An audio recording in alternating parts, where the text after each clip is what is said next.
Shalom Bapak Ibu Saudara-saudari yang dikasihi oleh Tuhan kita Yesus Kristus. Selamat berjumpa kembali dalam program Suara Kebenaran Gemit Klasis Kota Kupang Timur. Pada pagi hari ini mengawali seluruh aktivitas kita. Mari kita bersaat teduh sejenak. Kita akan memberi diri belajar dari kebenaran firman Tuhan. Karena itu saya mengajak kita sekalian untuk mari kita berdoa.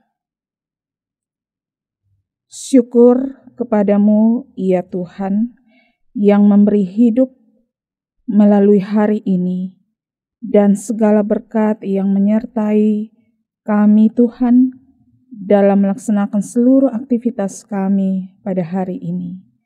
Mengawalinya ya Tuhan, kami hendak belajar dari firman-Mu sebagai suluh bagi kami, supaya ibadah yang kami lakukan dalam karya kami menjadi berkenan kepadamu. Pimpinlah kami dalam perenungan akan kebenaran firman-Mu ini Tuhan. Di dalam nama Tuhan kami Yesus Kristus kami berdoa. Amin. Bapak Ibu, saudara-saudari jemaat Tuhan yang terkasih, pada dasarnya semua kita dalam hidup ini senang menyimpan yang namanya kenangan. Semakin kita bertambah umur, pasti akan semakin banyak kenangan yang kita simpan. Entah itu mulai dari foto-foto masa kecil kita, berbagai buku-buku, atau bahkan juga barang-barang kesayangan kita yang rasanya kita enggan untuk membuangnya. Saudara-saudari, kenangan-kenangan itu disimpan menjadi memori yang kemudian mengingatkan kita tentang asal-usul dari kehidupan kita, supaya dengan demikian kita bisa dapat bercerita, memberi wejangan akan kehidupan ini. Kitab Ulangan yang kita baca pada pagi hari ini adalah sebuah buku yang berisi sebuah paket cerita yang kemudian diulang kembali untuk mengingat karya kebaikan dan kemahakuasaan Allah bagi para generasi-generasi penerus. Salah satunya yakni bahwa pada bahagian Ulangan pasal 6, saya mengajak kita melihat Ulangan 6 bahagian pada ayat 20 hingga ayat 25 saya membacanya bagi kita. Apabila di kemudian hari anakmu bertanya kepadamu, apakah peringatan, ketetapan dan peraturan itu yang diperintahkan kepadamu oleh Tuhan Allah kita, maka haruslah engkau menjawab anakmu itu. Kita dahulu adalah budak Firaun di Mesir. Tetapi Tuhan membawa kita keluar dari Mesir dengan tangan yang kuat. Tuhan membuat tanda-tanda dan mujizat-mujizat yang besar dan yang mencelakakan terhadap Mesir, terhadap Firaun dan seisi rumahnya di depan mata kita. Tetapi kita dibawanya keluar dari sana, supaya kita dapat dibawanya masuk untuk memberikan kepada kita negeri yang telah dijanjikannya dengan sumpah kepada nenek moyang kita. Tuhan Allah kita memerintahkan kepada kita untuk melakukan segala ketetapan itu dan untuk takut akan Tuhan Allah kita, supaya senantiasa baik keadaan kita dan supaya Ia membiarkan kita hidup seperti sekarang ini. Dan kita akan menjadi benar apabila kita melakukan segenap perintah itu dengan setia di hadapan Tuhan Allah kita, seperti yang diperintahkannya kepada kita. Saudara-saudari yang terkasih, sebelum bangsa Israel masuk dan menduduki tanah perjanjian, tanah Kanaan, bangsa Israel dinasehati supaya senantiasa setia dalam menaati berbagai perintah-perintah Allah. Kesetiaan ini mesti selalu menjadi bahagian jati diri dari bangsa Israel, sebab Allah itu setia dalam rahmat-Nya kepada Israel. Karena itu kesetiaan itu harus senantiasa menjadi materi pengajaran, materi pelatihan dan juga disiplin yang senantiasa harus diwariskan kepada keturunan-keturunan atau generasi-generasi sekarang dari bangsa Israel yang terlahir kemudian di tengah-tengah perjalanan bangsa Israel menuju ke tanah perjanjian. Sebab bahwa adapun generasi-generasi dahulu yang tidak lagi ada dalam jumlah rombongan perjalanan bangsa Israel ke tanah perjanjian. Karena itu kepada generasi-generasi sekarang, mereka perlu mendengar tentang kemahakuasaan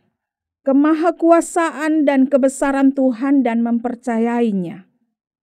Sebab itulah di bahagian pembacaan kita Musa sedang mengajak para orang tua yang tersisa dalam jumlah rombongan bangsa Israel yang masih hidup untuk senantiasa setia bertutur tentang kemahakuasaan Tuhan.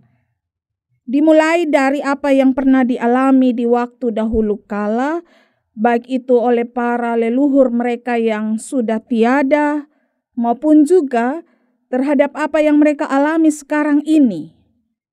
Dari sejak mereka keluar dari tanah Mesir, dalam perjalanan mereka menuju tanah Kanaan hingga tiba nanti di tanah Kanaan itu. Memori-memori ini adalah warisan yang memang harus dituturkan supaya senantiasa menggugah dan mengajak semua generasi-generasi sekarang untuk tahu berterima kasih kepada Tuhan.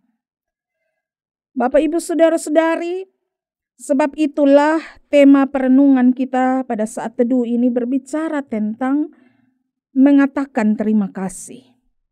Kata terima kasih ini memang adalah merupakan sebuah kata yang sangat sederhana, tetapi memang sangat sulit atau bahkan jarang untuk kita ucapkan, terutama kepada sesama anggota dalam rumah tangga kita.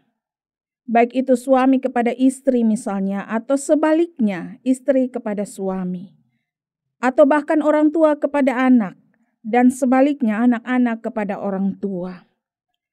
Misalkan pada saat istri menyeduhkan kopi atau teh, segelas kopi atau segelas teh pada suami, atau bahkan pada tamu-tamu dari sang suami.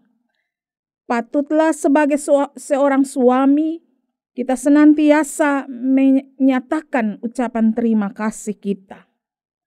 Atau bahkan juga patutlah para orang tua senantiasa mendisiplinkan diri, menyatakan terima kasih kepada anak-anak.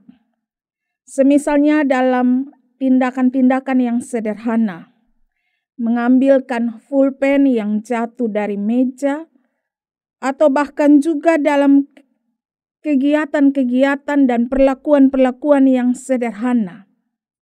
Atau bahkan juga menyatakan terima kasih kita kepada mereka yang bekerja senantiasa dengan rajin dan setia, mengangkut sampah dari rumah-rumah kita dan membuang pada tempatnya.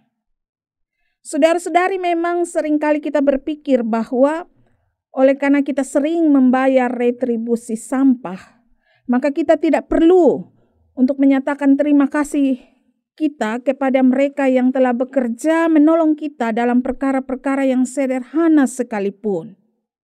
Secara jujur memang harus kita nyatakan bahwa kita senantiasa terbiasa hidup bersama dengan anggota dalam rumah tangga kita, suami, istri, anak-anak kita. Karena itu menjadi jarang bagi kita untuk menyatakan terima kasih kita. Kita sering merasa pantas dan wajar jika kita yang harus menerima ucapan terima kasih. Sebab mungkin saja kita telah berjasa sebagai orang tua, sebagai yang senantiasa membiayai kebutuhan hidup dari anak-anak kita. Rasanya kita tidak pantas menyatakan terima kasih kepada anak-anak kita ketika mereka memberi pertolongan dalam perkara dan kegiatan-kegiatan yang sederhana terhadap kita. Kita merasa lebih pantas untuk menerima ucapan terima kasih. Saudara-saudari, membangkitkan memori tentang kebaikan Tuhan yang diberikan kepada kita dalam hidup kita akan membuat kita tersadar bahwa semua kebaikan yang selama ini kita terima bukan terjadi sebenarnya karena jasa-jasa kita. Sebab kita selalu memiliki kasih yang terbatas sebenarnya dalam kehidupan kita. Kita senantiasa tertidur dengan amarah dan benci. Tetapi Tuhan senantiasa dalam rahmat-Nya membangunkan kita pada hari yang baru dalam kebaikan-Nya yang Ia berikan kepada kita. Karena itu saudara-saudariku, belajar dari bahagian kisah ulangan ini. Mari kita bersyukur senantiasa, sebab kasih Tuhan itu tidak pernah terbatas. Ia selalu menuntun kita untuk menikmati berbagai-bagai kebaikan dalam hidup ini. Karena itu berilah ketaatan dan kesetiaan kita kepada Tuhan kita yang telah memberikan rahmat-Nya bagi kita. Dengan membiasakan diri kita untuk menyatakan terima kasih kita kepada setiap orang, siapapun mereka, bahkan juga kepada anak-anak kita, dan kepada siapapun yang memberikan pertolongan yang sederhana kepada kita dalam hidup ini. Selamat menjalani kehidupan. Tuhan memberkati dan menjaga kita sekalian. Shalom.